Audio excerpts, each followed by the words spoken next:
যেই অপরাধ তোমার জীবনের সমস্ত আমল ধ্বংস করে দেবে সেই অপরাধ থেকে তুমি সতর্ক হও। তিনি বললেন আল ইশরাকু বিল্লাহ, আল্লাহর সাথে শিরিক করা, ওয়াস সিহর। আলিম পাড়ার মা বন্ধুকে বলতে চাই, ওয়াস সিহর ধ্বংসকারী বিষয়ে জাদু, জাদুকরের কাছে যাওয়া।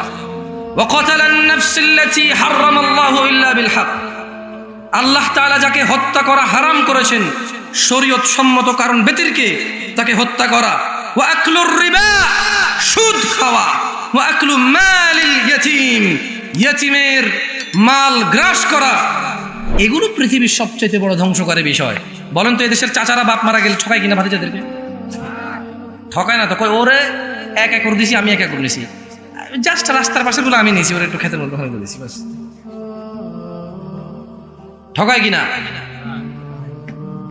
আলিম পাড়ার মানুষ, ইত্তাকিল্লাহ, যে অপরাধ তোমার জীবনের সমস্ত আমল ধ্বংস করে দেবে সেই অপরাধ থেকে তুমি সতর্ক হও।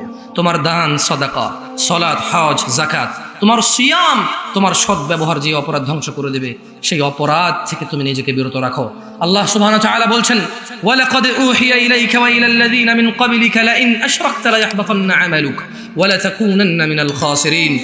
আর আপনার প্রতি ও আপনার পূর্ববর্তীদের প্রতি অবশ্যই ওহী করা হয়েছে যে যদি আপনি শিরিক করেন, দেখেন আল্লাহ নবীকে আল্লাহ বলতেছে, কাকে বলতেছে? কাকে বলতেছে?